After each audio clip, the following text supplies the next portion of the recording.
Hello students, good morning. Let's start the today's lecture of the physics. Okay. आजच्या lecture मध्ये आपण radio activity हा फेनॉमिनन बघणार आहोत. Radio activity. आता रेडिओ ऍक्टिव्हिटी म्हणजे काय? तर जे काही हेवी एलिमेंट्स आहेत, काही हेवी एलिमेंट्स किंवा काही हेवी न्यूक्लियाय आहेत की जे खूपच अनस्टेबल असतात. Okay, there are some heavy elements or heavy nuclei which are unstable. Okay, कारण त्याचे न्यूक्लियस एवढे मोठे असतात की त्यांना स्टॅबिलिटी नसते किंवा त्यांची बाइंडिंग एनर्जी पर न्यूक्लियॉन जी आहे ती खूप कमी असते आणि त्याच्यामुळे काय होतं ते अनस्टेबल असतं. आणि त्याच्यामुळे स्टेबिलिटी मिळवण्यासाठी काय करतात ते काही रेज बाहेर टाकतात. अल्फा बीटा गॅमा रेज सारखे काही रेज बाहेर टाकतात स्टॅबिलिटी मिळवण्यासाठी आणि ते स्टेबल होतात.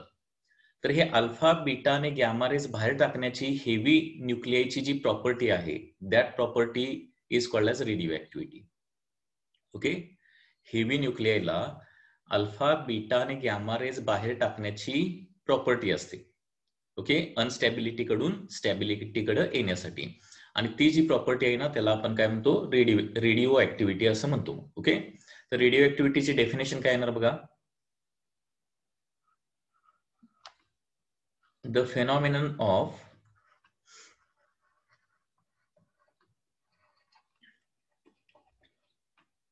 spontaneous emission. The phenomenon of spontaneous emission of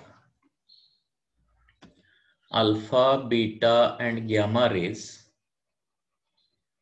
The phenomenon of spontaneous emission of alpha, beta and gamma rays. Okay, by heavy nuclei. Heavy unstable nuclei. Heavy unstable nuclei is called as radioactivity. Is called as radioactivity. म्हणजे radio activity ही जी property आहे ती कुणाला असते? न्यूक्लियसला असते, न्यूक्लियाला असते. कधी असते? जनरली तो हेवी असेल तर आणि अनस्टेबल असेल तर. म्हणजे ईबीएन काय असेल त्याचा खूप कमी असेल तर. ईबीएन त्याचा खूप कमी असेल तर अनस्टेबिलिटी कडून स्टॅबिलिटीकडे जाण्यासाठी काय करतो तो? Alpha beta gamma rays emit करतो आणि हा जो फेनॉमिनन आहे त्याला काय म्हणायचं? रेडिओ ऍक्टिव्हिटी असं म्हणायचं. ही जी रेडिओ ऍक्टिव्हिटी जी आहे त्याची डिस्कव्हरी जी आहे त्याचा शोध कुणी लावलेला आहे? Henri Becquerel in 1896. आणि रेडिओ ऍक्टिव्हिटीचा जो शोध आहे तो ऍक्सिडेंटली लागलेला आहे. So once again it is an accidental process. Okay, so अनेक डिस्कव्हरी ज्या आहेत त्या ऍक्सिडेंटल प्रोसेस आहेत, लक्षात घ्या. म्हणजे हेनरी बेक्वेरेलला रेडिओ ऍक्टिव्हिटीचा शोध कसा लागला तर हेनरी बेक्वेरेल एका युरेनियम ओव्हरचा स्टडी करत होता. युरेनियम ओव्हरचा स्टडी करत होता आणि ते युरेनियम ओव्हरचा स्टडी करत असताना ते युरेनियमचं ओव्हर आणि एक फोटोग्राफिक फिल्म जी पूर्णपणे पॅक केलेली आहे, कुठूनही त्याच्यावर इफेक्ट होऊ शकत नाही, कुठूनही त्याच्यावर लाईट पडू शकत नाही अशी फोटोग्राफिक फिल्म त्यांनी ती टेबलच्या एकाच ड्रॉवर मध्ये बाय मिस्टेक ठेवली. लक्षात घ्या, म्हणजे त्याची स्टोरी कशी आहे लक्षात घ्या. हेनरी बेक्वेरेल हा जो सायंटिस्ट आहे तो युरेनियमचं ओव्हर स्टडी करत होता, युरेनियमचा स्टडी करत होता आणि ते स्टडी करत असताना टेबलच्या एका ड्रॉवर मध्ये स्टडी करून झाल्यानंतर ते ओव्हर ठेवलं आणि त्याच ड्रॉवर मध्ये टेबलच्या काय होतं? फोटोग्राफिक फिल्म देखील होती विच वॉज कम्प्लिटली कवर्ड. म्हणजे त्याच्यावर कुठूनही लाईट पडायचा काय संबंध येत नव्हता. ज्यावेळी ती फोटोग्राफिक फिल्म यूज करायसाठी बाहेर काढली त्यावेळी बेक्वेरेलला असं दिसून आलं की ऑलरेडी ती जी प्लेट आहे, फोटोग्राफिक प्लेट जी आहे किंवा फिल्म आहे ती ऑलरेडी युज्ड होती किंवा अफेक्टेड होती. एखादी फोटोग्राफिक फिल्म कधी अफेक्ट होते? त्याच्यावर कुठले तरी रेज इन्सिडेंट व्हायला पाहिजे, म्हणजे व्हिजिबल लाईट तरी इन्सिडेंट व्हायला पाहिजे किंवा कुठल्या तरी इलेक्ट्रोमॅग्नेटिक वेव्ह त्याच्यावर पडायला पाहिजे. परंतु ती कम्प्लिटली पॅक्ड असल्यामुळं कुठूनही रेज त्याच्या आतमध्ये जाण्याची शक्यता नव्हती. ओके, मग फोटोग्राफिक फिल्म कशामुळे अफेक्ट झाली, कशामुळे ती यूज झाली लक्षात घ्या. हे याचा बेक्वेरेलनं शोध घेतला आणि त्याला असं दिसून आलं की त्या युरेनियम ओव्हर मधून काही इनव्हिजिबल इलेक्ट्रोमॅग्नेटिक काही इनव्हिजिबल रेज बाहेर पडतात की ज्याची पेनिट्रेशन पॉवर जास्त आहे, की जे पूर्ण कवर्ड म्हणजे फोटोग्राफिक फिल्मला जे पूर्ण कव्हर दिलेलं होतं त्या कव्हर मधून काय होतात? पेनिट्रेट होतात. आणि ते फोटोग्राफिक फिल्मवर पडतात. आणि त्याचा स्टडी केल्यानंतर नंतर इलेक्ट्रिक फील्ड अप्लाय केलं, मॅग्नेटिक फील्ड अप्लाय केला आणि त्याचा स्टडी केल्यानंतर असं दिसून आलं की युरेनियम ओर मधून किंवा युरेनियम सारख्या आणखी काही हेवी न्यूक्लियाय मधून काही रेडिएशन्स बाहेर पडतात आणि त्याला नाव दिलेलं आहे radioactivity. Okay, so radioactivity ही जी टर्म आहे ती कुणी शोधून काढलेली आहे? Henri Becquerel in 1896. Okay, discovered bye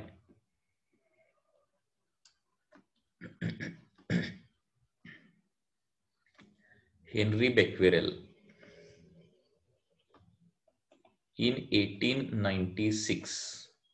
okay,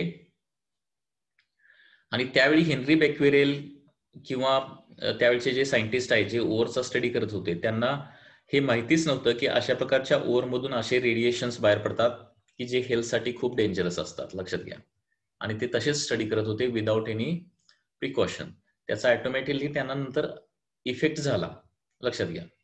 okay, Henry बेक्वेरेल नंतर रेडिओ ऍक्टिव्हिटीचा जास्त जो स्टडी आहे तो कुणी केलेला आहे? मेरी क्युरी आणि पेरी क्युरी या दोन हजबंड वाईफनी रेडिओ ऍक्टिव्हिटीचा जास्त स्टडी केलेला आहे. Okay, just a minute.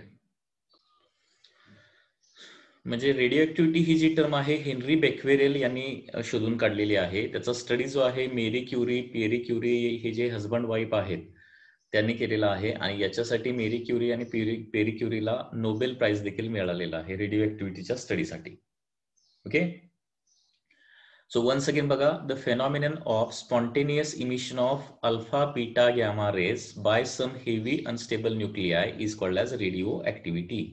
Okay, and this the nuclei or the substance which has this property of radioactivity, okay, is called as radioactive substance. म्हणजे ज्या सबस्टन्सला ही रेडिओ नावाची property आहे त्या सबस्टन्सला काय म्हणतो आपण? रेडिओ सबस्टन्स असं म्हणतो. Okay, the substance which has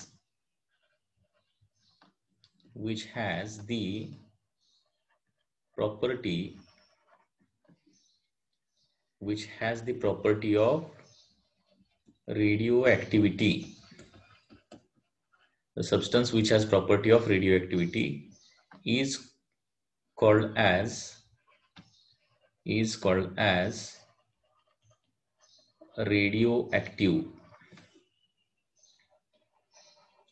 radioactive substance. Okay, so for example, uranium, radium, thorium,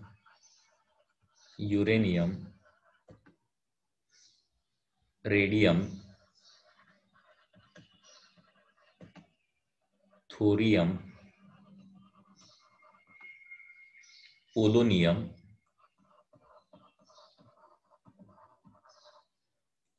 neptunium, etc. Okay, so uranium, radium, thorium, polonium, neptunium etcetera हे जे सगळे आहेत ते ऍक्टिनाइड सिरीज मध्ये येतात पिरियोडिक टेबलच्या. म्हणजे ऍक्टिनाइड सिरीज मधले जे एलिमेंट आहेत ते काय आहे? रेडिओ ऍक्टिव्ह एलिमेंट्स आहेत थोडक्यात. आणि हे रेडिओ ऍक्टिव्ह एलिमेंट कुठले रेज बाहेर टाकतात? तर ते अल्फा, बीटा आणि गॅमा रेज बाहेर टाकतात. लक्षात घ्या, हे जे रेडिओ ऍक्टिव्ह एलिमेंट्स आहेत ते अल्फा, बीटा आणि गॅमा रेज बाहेर टाकतात. आता रेडिओ ऍक्टिव्हिटी नंतर आपल्याला बघायचं आहे, that is radioactive decay म्हणजे काय? रेडिओ ऍक्टिव्ह डिके किंवा it is also called as radioactive disintegration. Decay पण काय वेळेला म्हटलं जातं किंवा त्याला डिसइंटिग्रेशन असं म्हटलं जातं. रेडिओ डिके और radio डिसइंटिग्रेशन.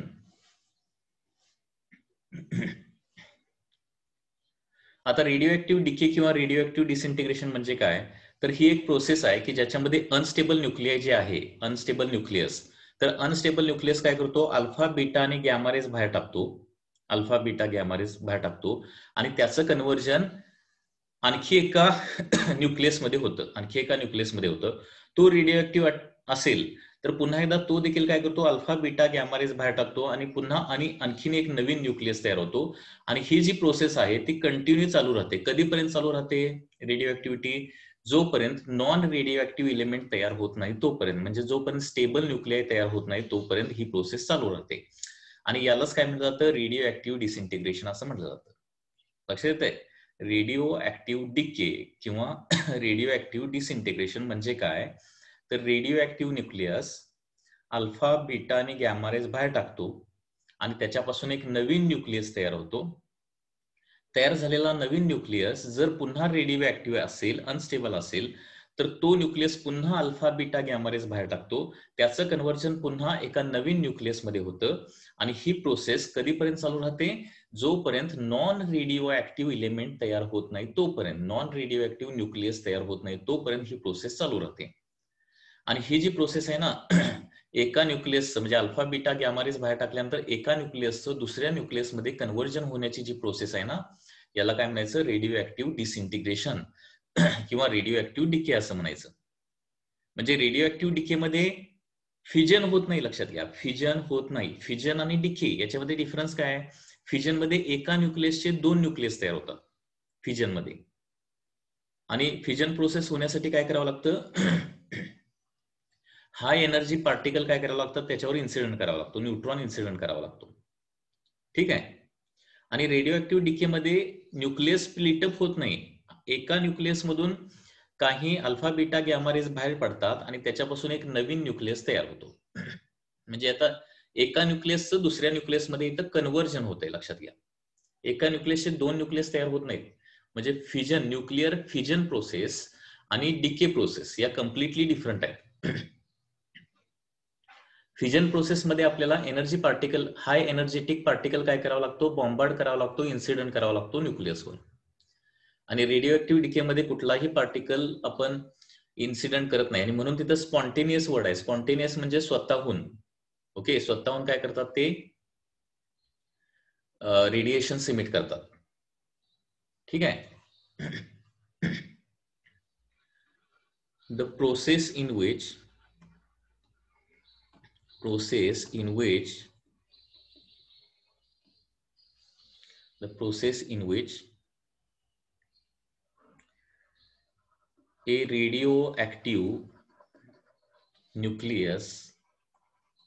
a radioactive nucleus emits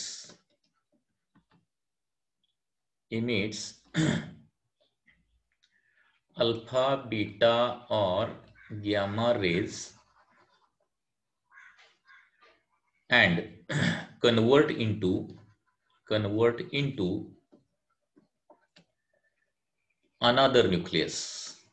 another nucleus is called as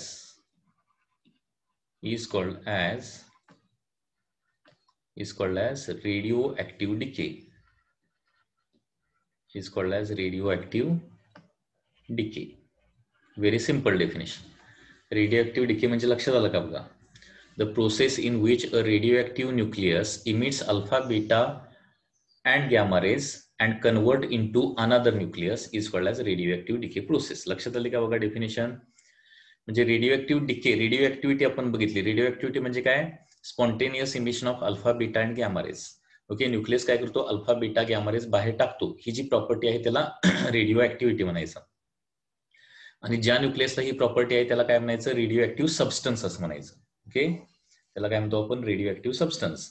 आणि रेडिओ ऍक्टिव्ह डिके म्हणजे काय, अल्फा बीटा गॅमा रेज बाहेर पडल्यानंतर एका न्यूक्लियसचं दुसऱ्या न्यूक्लियसमध्ये कन्व्हर्जन होतं. एका न्यूक्लियसचं दुसऱ्या न्यूक्लियसमध्ये कन्व्हर्जन होतं, ज्याचा ए डिफरंट असू शकतो, झेड डिफरंट असू शकतो. लक्षात घ्या, त्याला काय म्हटलं जातं, रेडिओ ऍक्टिव्ह डिके प्रोसेस असं म्हटलं जातं. ठीक आहे. आता हे रेडिओ ऍक्टिव्ह डिके कुठले कुठले आहेत ते आपण बघूया. टाइप्स ऑफ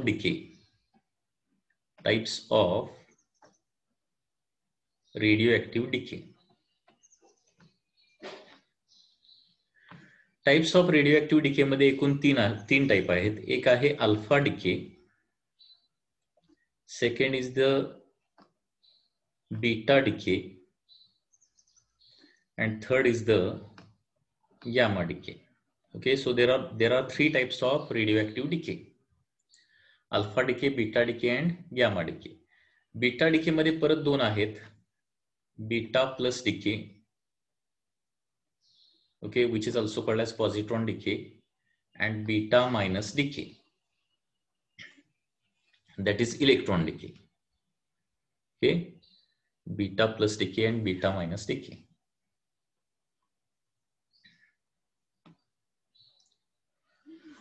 पुन्हा एकदा बघा, the process in which a radioactive nucleus emits alpha, beta and gamma rays and convert into another nucleus is called as radioactive decay. There are three types of decay. First is alpha decay, second is beta decay and third is the gamma decay. तर one by one आता हे alpha decay, beta decay, gamma decay म्हणजे काय आणि त्याच्यामध्ये काय होते ते बेसिकली आपल्याला बघायचं आहे. So first is the alpha decay. Alpha decay. आता अल्फा डिके म्हणजे काय बघा, the decay in which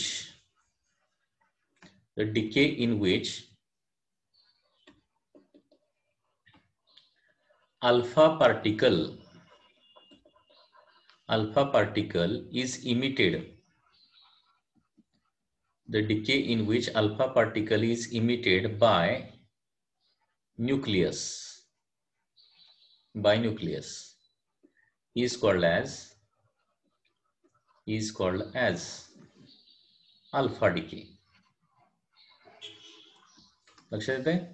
The decay in which alpha particle is emitted by nucleus is called as alpha decay.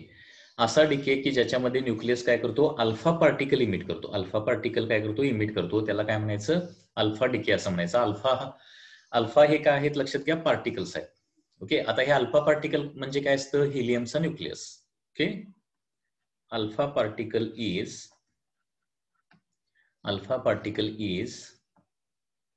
Helium nucleus असणार आहे. Alpha particle म्हणजे helium nucleus असतं. And it is denoted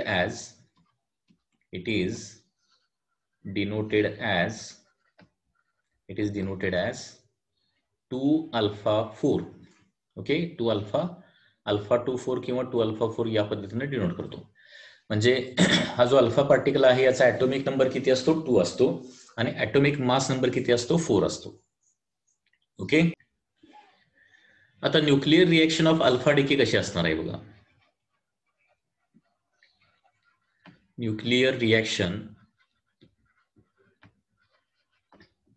of alpha decay is represented like this. समजा हा काय आहे, parent nucleus आहे, त्याचा ऍटोमिक नंबर झेड आहे आणि ऍटोमिक मास नंबर काय आहे, ए आहे. आणि याच्यामधून अल्फा पार्टिकल बाहेर पडल्यानंतर काय होणार आहे, एक नवीन न्यूक्लियस तयार होणार. त्याला काय म्हणणार आपण, daughter nucleus. So this is parent nucleus आणि डिके झाल्यानंतर काय होणार आहे, डॉटर तयार होणार आहे, डॉटर न्यूक्लियस. आणि या प्रोसेसमध्ये काय होणार आहे, अल्फा पार्टिकल बाहेर पडणार आहे. अल्फा पार्टिकल म्हणजे 2,4, atomic number 2, atomic mass number 4. आता त्याच्यामुळे दोन्ही साईडची रिएक्शन जर व्यवस्थित बॅलन्स करायची असेल तर न्यूक्लियर रिएक्शन मध्ये काय होतं, ऍटोमिक नंबर कन्झर्व होतो, ऍटोमिक मास नंबर देखील कन्झर्व होतो. त्याच्यामुळे वाय डॉटर एलिमेंटचा ऍटोमिक नंबर आणि ऍटोमिक मास नंबर किती होणार बघा. ऍटोमिक मास नंबर होणार A-4 आणि ऍटोमिक नंबर होणार आहे Z-2. बरोबर आहे ना. A is equal to XZ A is equal to काय येणार, YZ-2 A-4 प्लस अल्फा 2,4. या पद्धतीने ही न्यूक्लियर रिएक्शन होणार आहे आणि याच्यामध्ये काही एनर्जी देखील लिबरेट होऊ शकतो. Q value plus Q. या प्रोसेसमध्ये काही एनर्जी लिबरेट होणार आहे. कारण तुम्हाला माहित आहे की पेरेंट न्यूक्लियाय जो आहे त्याचा ऍटोमिक मास नंबर जास्त असणार आहे. डॉटर न्यूक्लियस जो तयार होणार आहे त्याचा ऍटोमिक मास नंबर काय असणार आहे, कमी असणार आहे. याचा ऍटोमिक मास नंबर जास्त, याचा ऍटोमिक मास नंबर कमी. आणि ऍटोमिक मास नंबर कमी म्हणजे ते आपण EBNचा ग्राफ बघितलाय बघा, पाठीमागे तो इलेमेंट न्यूक्लियस येणार आहे, ए कमी म्हणजे. आणि जसं हेवी न्यूक्लियस पासून आपण पाठीमागे जातो तसं EBN काय होतं, वाढत वाढत जातं. म्हणजे इथं बाइंडिंग एनर्जी कुणाची जास्त असणार आहे, बाइंडिंग एनर्जी डॉटर न्यूक्लियसची बाइंडिंग एनर्जी काय असू शकते, जास्त असू शकते आणि पॅरेंटची काय असू शकते, कमी असू शकते. म्हणजे अनस्टेबिलिटी कडून काय होणार आहे, हा एक्स हा थोडा अनस्टेबल असणार आहे, डॉटर हा थोडासा काय असणार आहे, कम्पॅरेटिव्हली स्टेबल. ईबीएन थोडंसं वाढणार आहे डॉटरचं. So nuclear reaction of alpha decay is like this. आता या रिएक्शन वरून काय लक्षात येतं की अल्फा डिके झाल्यानंतर ऍटॉमिक मास नंबर काय होतो, डिक्रीजेस बाय 4 आणि ऍटॉमिक नंबर काय होतो, decreases by 2. So in alpha decay atomic number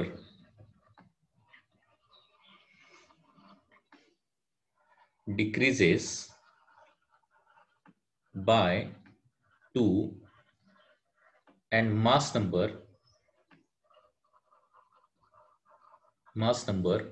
that is atomic mass number decreases by 4.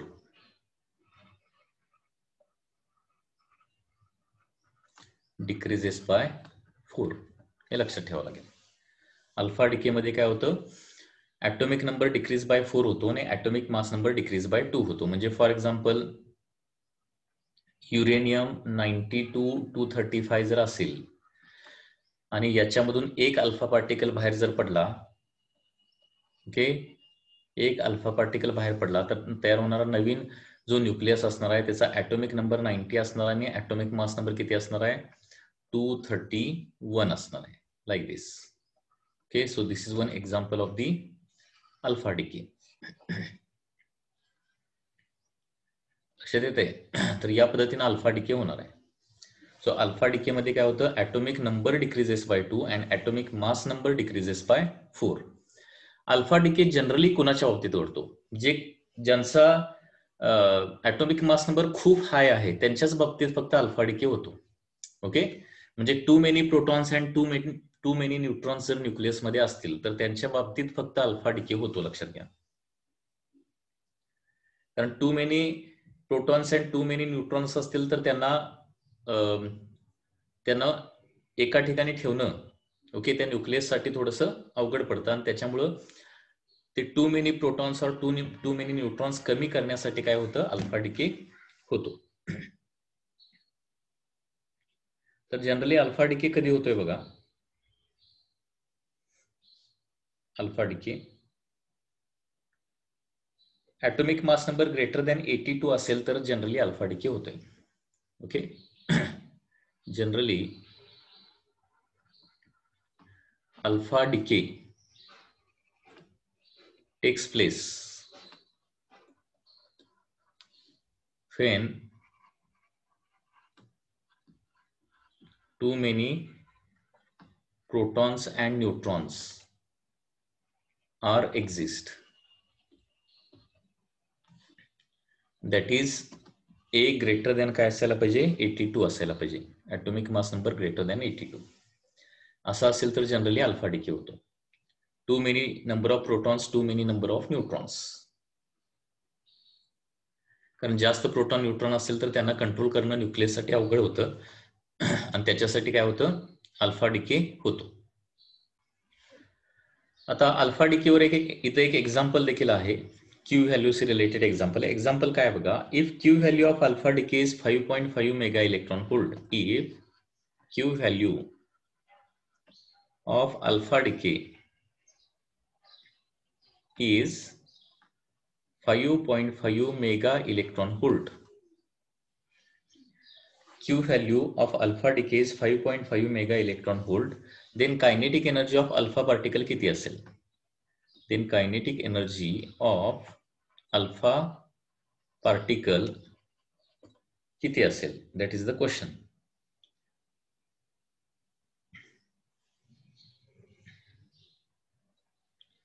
हे बघा, अल्फा डिके जनरली कधी होतो म्हणून मी सांगितलं तर atomic mass number generally greater than 82 असेल तर जनरली अल्फा डिके होतो. याच्या 82च्या खाली गेल्यानंतर अल्फा डिके होत नाही. आणि किती अल्फा पार्टिकल बाहेर पडणार हे कशावर डिपेंड असणार आहे, तर तो न्यूक्लियस किती हेवी आहे. म्हणजे न्यूक्लियस समजा न्यूक्लियसचा ऍटॉमिक मास नंबर समजा 200 असेल तर काय होणार, नंबर ऑफ अल्फा डिके होणार कधीपर्यंत, जोपर्यंत तो स्टेबल होत नाही तोपर्यंत. पूर्णपणे स्टॅबिलिटी जोपर्यंत त्याला मिळत नाही तोपर्यंत alpha decay, beta decay, gamma decay होत राहणार. त्याची एक्झॅक्टली आपल्याला व्हॅल्यू सांगता येणार नाही. अल्फा डिके होतच राहणार कंटिन्युअसली जोपर्यंत स्टेबल न्यूक्लियस तयार होत नाही तोपर्यंत. अल्फा डिके असेल किंवा बीटा डिके असेल किंवा गॅमा डिके असेल. Q value of alpha decay 5.5 mega electron volt. Then kinetic energy of alpha particle काढायला सांगितलंय. ओके, kinetic energy of alpha particle. तर याच्यामध्ये atomic mass number of parent nucleus घ्यायचा आहे, दॅट इज 200 घ्यायचा आहे. 200 is the atomic mass number of the parent nucleus. तर बघा Q value of alpha decay. आता क्यू व्हॅल्यू म्हणजे काय असतं, energy release in alpha decay असतं. हे बघा Q value of alpha decay म्हणजे काय, energy release in alpha decay. बरोबर. एनर्जी रिलीज म्हणजे कुठल्या स्वरूपात एनर्जी रिलीज होते, नेहमी कायनेटिक एनर्जीच्या स्वरूपात एनर्जी रिलीज होते. ती कायनेटिक एनर्जी कुणाला मिळते, फक्त अल्फा पार्टिकलला मिळणार नाही, कारण law of conservation of linear momentum उभे व्हायला पाहिजे. अल्फा डिके व्हायच्या अगोदर तो जो पॅरेंट न्यूक्लियस असणार आहे, अल्फा डिके व्हायच्या अगोदर पॅरेंट न्यूक्लियस कसा असणार, रेस्ट मध्ये असणार, म्हणजे इनिशियल मोमेंटम 0 असणार आहे. अल्फा डिके झाल्यानंतर काय होणार आहे, एनर्जी लिबरेट होणार, एनर्जी जनरेट होणार आहे. ती एनर्जी कुठल्या स्वरूपात येणार, कायनेटिक एनर्जीच्या स्वरूपात. त्याच्यामुळे अल्फा पार्टिकल मूव्ह करायला लागणार. परंतु अल्फा पार्टिकल समजा along positive direction of x axis travel करत असेल तर तयार झालेला डॉटर न्यूक्लियस जो आहे ना, तो काय होणार, negative direction of x axis travel करणार. ओके, आणि अशा प्रकारे ते दोन ट्रॅव्हल करणार, म्हणजे अल्फा पार्टिकल आणि डॉटर न्यूक्लियस अशा प्रकारे ट्रॅव्हल करणार की जेणेकरून त्यांचं मोमेंटम काय असलं पाहिजे, सेम असलं पाहिजे. कारण डॉटर न्यूक्लियस आणि अल्फा पार्टिकल यांचं मोमेंटम सेम असेल आणि अपोजिट डायरेक्शन असेल तरच ते कम्प्लिटली कॅन्सल आउट होणार आणि वन्स अगेन लिनियर मोमेंटम काय येणार, 0 येणार. कारण इनिशियल लिनियर मोमेंटम 0 असेल तर फायनल लिनियर मोमेंटम दोघांचं मिळून किती यायला पाहिजे, 0 यायला पाहिजे. That is law of conservation of linear momentum, जो सगळीकडे व्हॅलिड होतोय.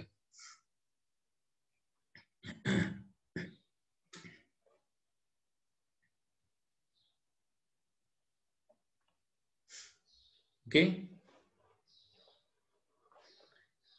एका रिएक्शन मध्ये टू मेनी अल्फा डिके होऊ शकतात. एका न्यूक्लियस पासून 2 अल्फा पार्टिकल असं कधी बाहेर पडत नाहीत, लक्षात घ्या. एका न्यूक्लियस मधून 1 अल्फा पार्टिकल बाहेर पडणार, नवीन न्यूक्लियस तयार होणार.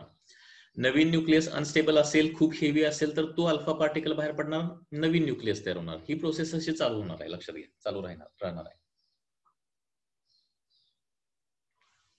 एकाच न्यूक्लियस मधून एका वेळी 2 अल्फा पार्टिकल बाहेर पडत नाही. एकाच न्यूक्लियस मधून म्हणतोय, ठीक आहे. एका न्यूक्लियस मधून एकच अल्फा पार्टिकल बाहेर पडणार, नवीन न्यूक्लियस तयार होणार, मग त्या नवीन न्यूक्लियस मधून नवीन अल्फा पार्टिकल बाहेर पडू शकतो. बर, आपलं काय चाललं होतं, Q value of alpha decay. मी सांगितलं ते लक्षात येतं का बघा, क्यू व्हॅल्यू म्हणजे काय, ती कशामध्ये कन्वर्ट होते. तर पुन्हा एकदा सांगतोय, सुरुवातीला जो पॅरेंट न्यूक्लियस असणार आहे तो रेस्ट मध्ये असणार, बरोबर. पॅरेंट न्यूक्लियस मधून अल्फा पार्टिकल बाहेर पडला, त्याचबरोबर काय होणार आहे, एक डॉटर न्यूक्लियस तयार होणार. हे अल्फा पार्टिकल आणि डॉटर न्यूक्लियस, आता क्यू व्हॅल्यू जनरेट झाली म्हणजे इथे एनर्जी तयार होणार आहे. ती एनर्जी दोघांना मिळणार, डॉटर आणि अल्फाला दोघांनाही मिळणार आहे. आणि कुठल्या स्वरूपात असणार, ती कायनेटिक एनर्जीच्या स्वरूपात. त्याच्यामुळे अल्फा पार्टिकल टुवर्ड्स राईट जात असेल तर डॉटर न्यूक्लियस काय जाणार आहे, टुवर्ड्स लेफ्ट जाणार आहे. आणि दोघांचं मोमेंटम काय असणार आहे, सेम असणार आहे. दोघांचं मोमेंटम सेम असणार आहे. आणि हे ऑलरेडी आपण स्टडी केलेलं आहे की कायनेटिक एनर्जीचा रेशो काय असतो, बरोबर आहे ना. कायनेटिक एनर्जीचा रेशो काय असतो हे ऑलरेडी आपण स्टडी केलेला आहे. मग आता इथं क्यू व्हॅल्यू म्हणजे 5.5 मेगा इलेक्ट्रॉन व्होल्ट आहे. ओके, आणि ही क्यू व्हॅल्यू म्हणजे काय असणार आहे, kinetic energy of daughter plus kinetic energy of alpha असणार आहे. So kinetic energy of daughter plus kinetic energy of alpha is equal to असणार आहे 5.5 मेगा इलेक्ट्रॉन व्होल्ट. आणि त्याचबरोबर kinetic energy of daughter divided by kinetic energy of alpha is equal to काय असणार आहे, mass of alpha divided by mass of the daughter. कारण हे आपण law of conservation of linear momentum मध्ये सुरुवातीला या चॅप्टर मध्ये हा फॉर्म्युला कसा येतो ते बघितलेला आहे, बरोबर आहे ना. Kinetic energy is inversely proportional to mass येतं जर मोमेंटम सेम असेल तर. हा फॉर्म्युला कशावर येतो, if momentum is same kinetic energy is inversely proportional to mass. Directly येत नाही. मास ऑफ अल्फा पार्टिकल किती असतं 4 आणि मास ऑफ डॉटर किती येणार रे हा ए असेल अल्फा 4 असेल तर हा काय असतो A-4 असतो ना A-4 ठीक आहे आणि इथं ए ची व्हॅल्यू दिली आहे तुम्हाला ए ची व्हॅल्यू किती दिली आहे 200 घ्या म्हणून सांगितलंय 200 म्हणजे 200 - 4 म्हणजे 196 so kinetic energy of daughter येणार आहे 4 डिवायडेड बाय 196 ओके 4 ने डिवाइड करतो 49 okay so 1/49 times kinetic energy of alpha particle आणि ही व्हॅल्यू काय करतो या इक्वेशन मध्ये ठेवतो so 1/49 kinetic energy of alpha particle plus kinetic energy of alpha particle is equal to 5.5 mega electron volt म्हणजे आता हे 49/49 लिहू शकतो ऍडिशन केल्यावर 50/49 kinetic energy of alpha particle is equal to 5.5 and therefore kinetic energy of alpha particle is equal to 5.5 into 49 divided by 50 so हे calculation केल्यानंतर kinetic energy of alpha particle in 5 mega electron volt येणार आहे म्हणजे sorry mega electron volt मध्ये येणार आहे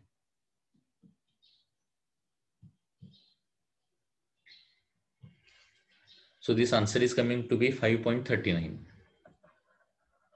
mega electron volt कारण Q value म्हणजे टोटल कायनेटिक एनर्जी असते त्या डॉटर आणि अल्फा दोघांची असते तर अल्फा पार्टिकलला 5.5 किंवा 5.50 मधली अल्फा पार्टिकलला किती मिळणार 5.39 मेगा इलेक्ट्रॉन व्होल्ट मिळणार आणि त्या डॉटर एलिमेंटला कायनेटिक एनर्जी किती मिळणार आहे मग 0.11 mega electron volt 0.11 mega electron volt तर या पद्धतीने हे कॅल्क्युलेशन करावं लागणार आहे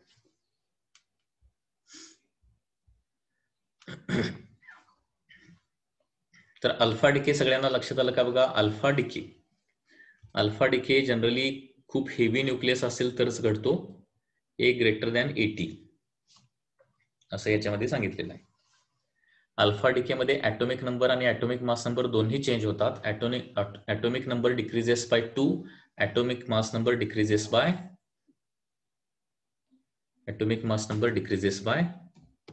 4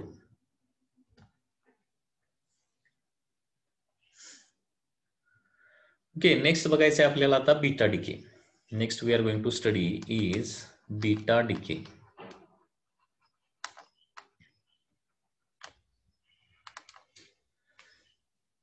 आता बीटा डिके म्हणजे काय द डिके इन विच जसं अल्फा डिकेची डेफिनेशन काय लिहिली होती आपण the decay in which nucleus emit alpha particle बरोबर तर बीटा डिके म्हणजे काय होणार आहे the decay in which nucleus emits the electron or positron that is called as beta decay the decay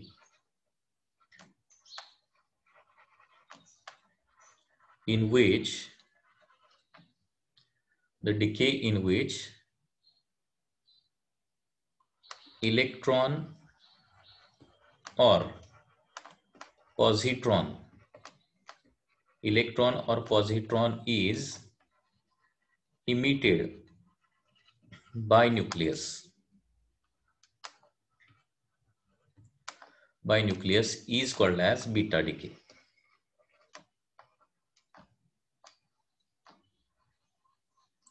okay लक्षात येत आहे बीटा डिके मध्ये काय होतं एक तर इलेक्ट्रॉन बाहेर पडणार न्यूक्लियस मधून किंवा पॉझिट्रॉन बाहेर पडणार आहे न्यूक्लियस मधून ओके इलेक्ट्रॉन किंवा पॉझिट्रॉन न्यूक्लियस मधून बाहेर पडण्याचा जो डिके आहे त्याला काय म्हणायचं बीटा डिके याचा अर्थ असा होत नाही की न्यूक्लियस मध्ये इलेक्ट्रॉन आणि पॉझिट्रॉन एक्झिस्ट करतो न्यूक्लियस मध्ये इलेक्ट्रॉन किंवा पॉझिट्रॉन नसतो ओके परंतु न्यूक्लियस मधून इलेक्ट्रॉन किंवा पॉझिट्रॉन बाहेर पडू शकतो आणि हे कशामुळे होतं transition from proton to neutron किंवा न्यूट्रॉन टू प्रोटॉन यांच्या ट्रान्झिशनमुळे जनरली असं घडतं आता बीटा डिकेचे दोन टाईप आहेत first is the electron decay आणि second is the positron decay तर इलेक्ट्रॉन डिके पॉझिट्रॉन डिके होते म्हणजे काय होते बघूया okay types of beta decay types of beta decay. तर याच्यामध्ये फर्स्ट आहे that is electron decay. Electron decay यालाच बीटा मायनस डिके असंही म्हटलं जातं. Beta minus decay.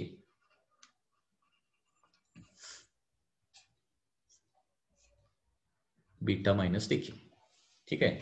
आता इलेक्ट्रॉन डिके होतं म्हणजे काय होतं? The decay in which electron, one electron is emitted by the nucleus. तर याच्यामध्ये न्यूक्लियस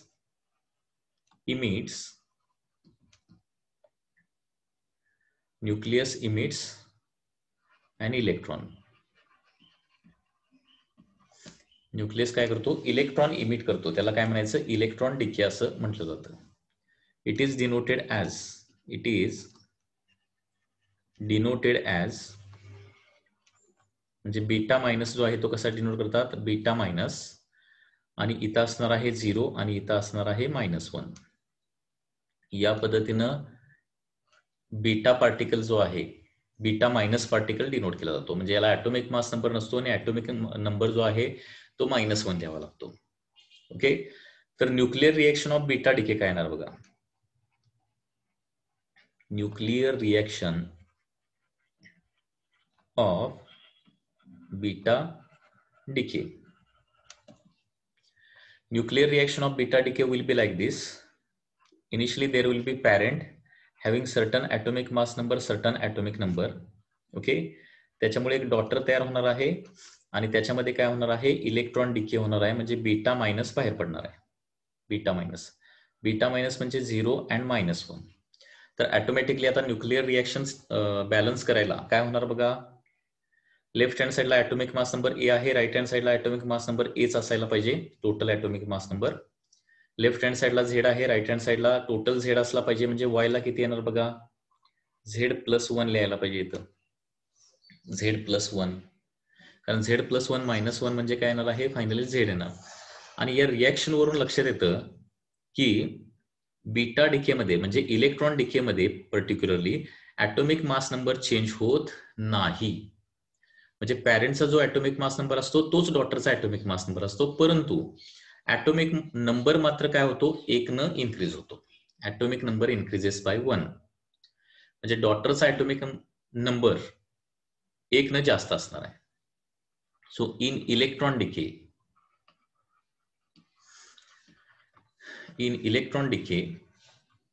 ॲटॉमिक मास number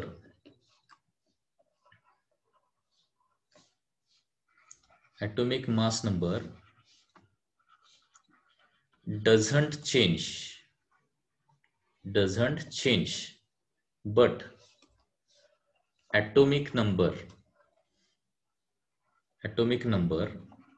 काय होणार आहे? increases by 1. Atomic number increases by 1. लक्षात येते का बघा? इलेक्ट्रॉन डिके मध्ये काय होतो? ॲटॉमिक नंबर 1 न वाढतो आणि ॲटॉमिक मास नंबर मात्र चेंज होत नाही. आता हे जर बघितलं आपण तर हा बीटा डिके का होणार आणि कशासाठी होणार ही रिएक्शन बघितल्यानंतरच तुम्हाला लक्षात येईल. ओके. रिएक्शन बघितल्यानंतर आपल्याला हे लक्षात येईल. इथं बघा ए तेवढाच राहतोय ना, एक्स आणि वाय मध्ये, म्हणजे पॅरेंट आणि डॉटर मध्ये ए तेवढाच राहतोय, ॲटॉमिक मास नंबर तेवढा राहतोय. ॲटॉमिक मास नंबर तेवढाच राहतोय म्हणजे नंबर ऑफ न्यूक्लियॉन्स तेवढेच राहत आहेत. कारण ॲटॉमिक मास नंबर म्हणजे नंबर ऑफ न्यूक्लियॉन्स तेवढेच राहत आहेत. परंतु काय होतंय? ॲटॉमिक नंबर 1 ने इन्क्रीज झालाय. याचा मिनिंग काय होत असेल?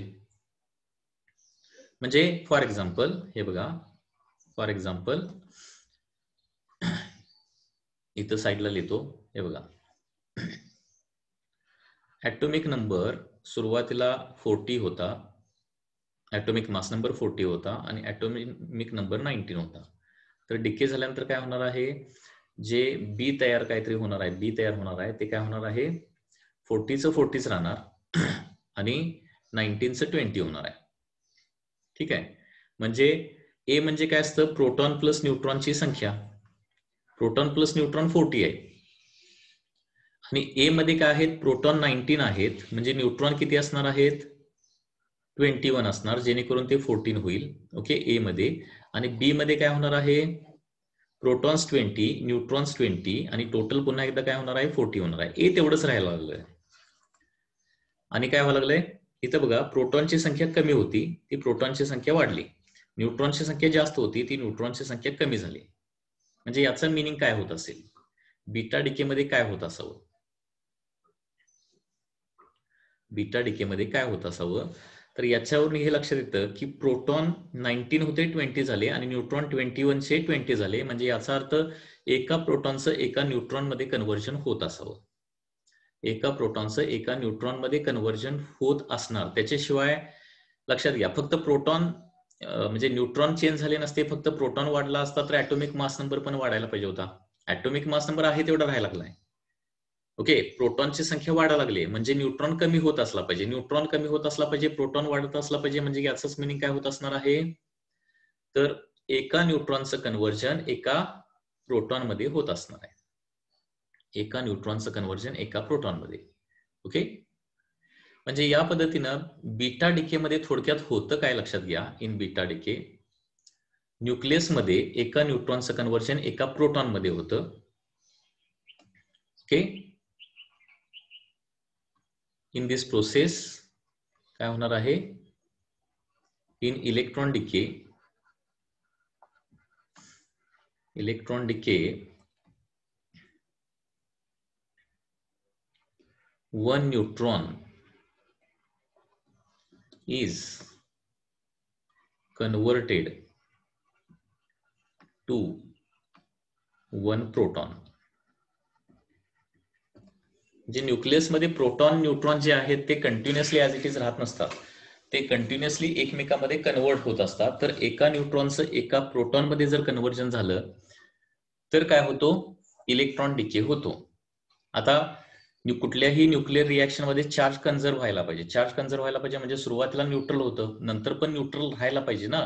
आता इथं प्रोटॉन तयार झाला म्हणजे काय होणार, +1e चार्ज तयार झाला, मग तिथं -1e पण चार्ज तयार व्हायला पाहिजे आणि म्हणून -1e चार्जचा एक पार्टिकल काय होतो, न्यूक्लियस मधून बाहेर पडतो. म्हणजे न्यूक्लियस मध्ये इलेक्ट्रॉन नसतो, परंतु चार्ज कन्झर्व होण्यासाठी ज्यावेळी एका न्यूट्रॉनचं एका प्रोटॉन मध्ये कन्व्हर्जन होतं ना, त्यावेळी सुरुवातीला 0 चार्ज, नंतर पण चार्ज 0 व्हायला पाहिजे आणि म्हणून काय होणार, +e जर चार्ज प्रोड्यूस झालेला असेल तर -e चार्ज पण तिथं प्रोड्यूस होऊन तो न्यूक्लियस मधून बाहेर टाकायला पाहिजे, कारण न्यूक्लियस मध्ये निगेटिव्ह चार्ज तर राहू शकत नाही.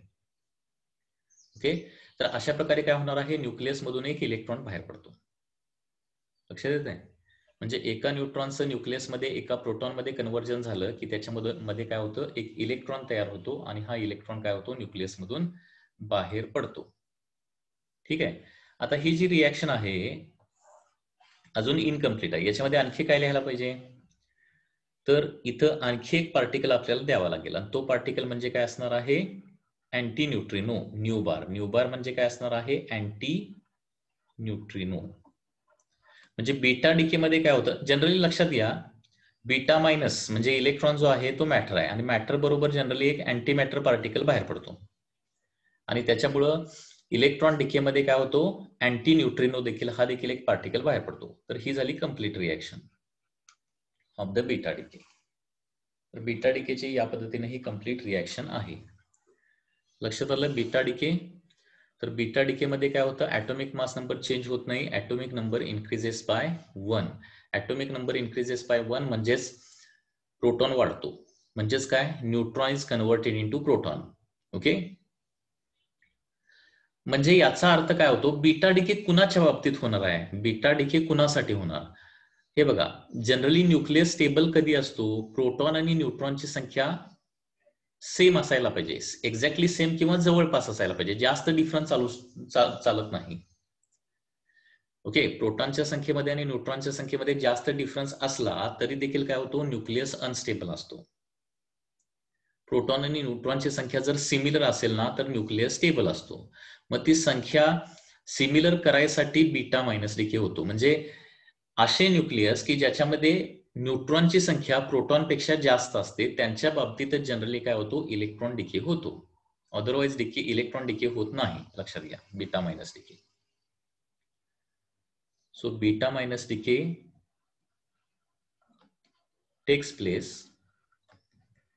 takes place in nuclei where number of neutrons are more than number of protons.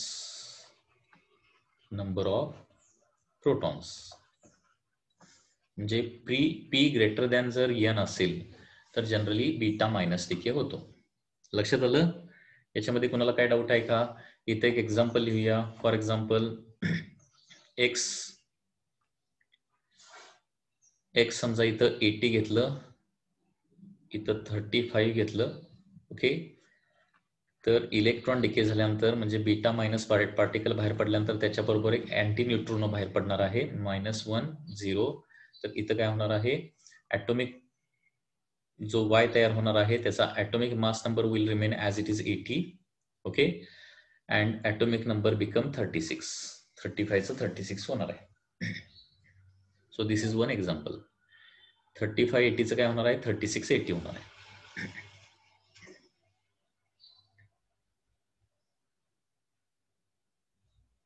Any doubt in this case?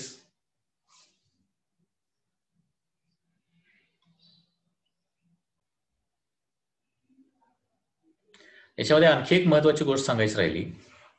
इथं ईबीएन काय असणार रे? ईबीएन साधारणपणे तेवढंच असणार आहे. ईबीएन बरोबर आहे ना? ईबीएन साधारणपणे काय असणार आहे? तेवढंच असणार आहे. कारण ईबीएनचा ग्राफ, ईबीएन कशावर डिपेंड असतं? बाइंडिंग एनर्जी पर न्यूक्लियॉन ॲटॉमिक मासवर डिपेंड असतं. ठीक आहे? याच्यामध्ये generally large amount of energy तयार होत नाही. Okay, very small amount of energy याच्यामध्ये तयार होऊ शकते. आणि सगळ्यात महत्वाची आणखी एक गोष्ट म्हणजे काय? इलेक्ट्रॉन डिकेमध्ये पॅरेंट आणि न्यूक्लियस एकमेकाचे काय असतात बघा. हा पॅरेंट आहे आणि हा डॉटर आहे. पॅरेंट आणि डॉटर हे एकमेकांचे काय असतात? असे न्यूक्लिआय किंवा असे इलेमेंट ज्यांचा ॲटॉमिक मास नंबर सेम असणार त्याला काय म्हणतो आपण? Atomic mass number same but atomic number is different. त्याला काय म्हणतो? त्याला म्हणतो आयसोबार्स. बरोबर, म्हणजे बीटा मायनस डिके मध्ये काय होतं? आयसोबार्स क्रिएट होतं. So this is all for the first lecture. Okay.